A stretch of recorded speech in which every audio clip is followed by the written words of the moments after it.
TF1 lance le premier numéro de sa nouvelle émission de romance Ta mère, ton père, l'amour et moi, ce jeudi 3 août dès 21h10.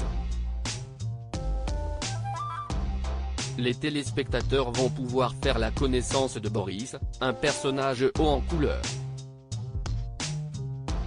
Rencontre. Si est-il l'heure de l'amour? Ce jeudi 3 août, TF1 dégaine son premier numéro de Ma mère, ton père, l'amour et moi, son nouveau programme de dating, dès 21h10.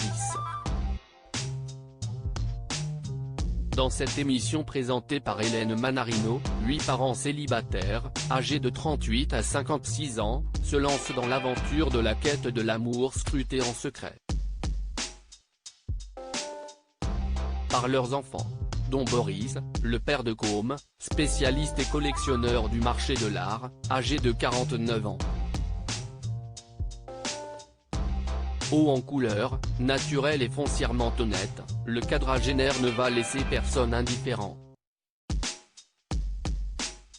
Télé Loisirs l'a interrogé au sujet de l'aventure qu'il s'apprête à vivre à la télévision. Ma mère, ton père, l'amour et moi, qui est Boris, ce célibataire authentique? Télé Loisirs, avez-vous hésité avant d'accepter de participer à l'émission? Boris, je crois que j'ai mis 3 semaines à répondre. J'étais occupé, et c'est vrai que l'idée de participer à une télé-réalité, un genre télévisuel que je n'ai jamais regardé, mais dont j'avais une idée préconçue, ne me mettait pas dans l'urgence de répondre. Ensuite, j'ai eu quelqu'un au téléphone qui m'a mieux expliqué le concept et ça m'a plu. J'apprécie ce côté familial, et le fait que ça pouvait être une belle occasion de trouver l'amour grâce à une équipe d'experts. Aviez-vous imaginé que ces experts étaient vos enfants? On nous donne l'information que nos enfants créeraient du contenu social autour de l'émission. Ça tenait debout. Leur génération est experte des réseaux sociaux. C'était très plausible. Quand on apprend plus tard qu'ils étaient là, c'est une énorme surprise. Et on réagit tous très différemment. Auriez-vous adapté votre comportement si vous l'aviez su dès le début? Je pense que je suis quelqu'un d'assez authentique. Personnellement, je pense que j'aurais été le même. Après, dans le groupe, c'est sûr que certains auraient eu des attitudes différentes. La seule chose qui aurait pu changer pour moi, ce sont des sourires, sur une vanne ou un geste en pensant que mon fils me regarde en direct. Comment décririez-vous votre relation avec votre fils? Nous sommes très complices avec Côme. Même quand on ne se voit pas, comme il vit avec sa maman, on s'appelle tous les jours. Il sait qu'il peut me demander n'importe quel conseil. Quand nous partageons des moments ensemble, nous n'avons jamais assez de temps. Depuis qu'il est enfant, j'ai remonté toute la cinématographie depuis les années 20, donc il a une grande connaissance à ce sujet. Pareil pour la littérature. C'est ce qui fait qu'on se comprend très vite. On partage aussi le même second degré. Boris, ma mère, ton père, l'amour et moi, si ça avait été plus trash, je n'aurais pas accepté. Auriez-vous pu inscrire l'un de vos parents à cette émission? J'aurais pu le faire par amour pour l'un de mes parents. Je pense que pas mal de questions se posent dans ce programme.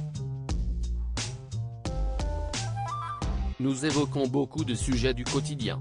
Surtout, quand on passe la quarantaine, beaucoup de choses se passent dans la vie. Nous n'avons pas 25 ans, avec la peur du lendemain qui va avec. Auriez-vous accepté cette émission, sur une autre chaîne plus catégorisée télé-réalité? Si ça avait été un peu plus trash, je pense que je n'aurais pas accepté. Là, le sujet est très intéressant. L'émission pose aussi les questions du célibat chez les parents et la relation avec ses enfants. je me suis quand même découvert très à l'aise et j'ai trouvé ça fun d'aller se confronter à autrui et vivre une belle expérience. Aviez-vous mesuré que l'émission pourrait avoir un impact sur votre vie professionnelle? Je ne m'en rends pas encore compte, mais tout le monde m'en parle autour de moi. Je suis entré dans ce programme comme un cow-boy, il rit.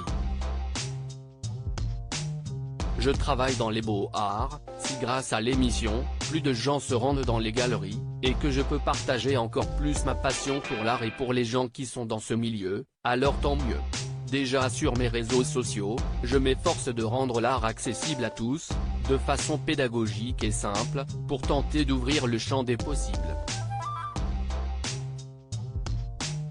Je n'ai pas fait l'émission pour ça, mais si certains me contactent pour avoir des connexions, ça sera un bonus. Boris, ma mère, ton père, l'amour et moi, je n'avais rien à cacher et cessé de rester naturel au milieu de toutes ces caméras. La veille de l'entrée, j'étais stressé. Ça ne m'arrive jamais d'habitude, je n'ai pas peur de grand-chose. C'est impressionnant cette grande machine. Dans mon milieu artistique, j'ai déjà rencontré de grands professionnels, là, l'équipe de production était impressionnante. Nous avons été épaulés par des gens qui nous montraient qu'en dernier recours, nous n'étions pas seuls. Au départ, on doit s'habituer aux caméras et aux micros, mais au bout de 24 heures ça l'a fait. Je n'avais rien à cacher, j'étais sincère donc ça m'a aidé. On a eu des fous rires, ça faisait des dizaines d'années que je n'en avais pas eu autant. Comment s'est passée la cohabitation avec tout le monde? On ne peut pas s'entendre avec tout le monde. Je n'ai pas eu les mêmes affinités avec tout le monde. Après, j'ai essayé avec humilité, du mieux que je peux, de donner des informations à des personnes avec qui j'étais en concurrence pour l'aider. J'ai aussi essayé de nous rassembler entre mecs pour avoir des infos. Globalement, ça s'est très bien passé. Je me suis fait des copains et des copines.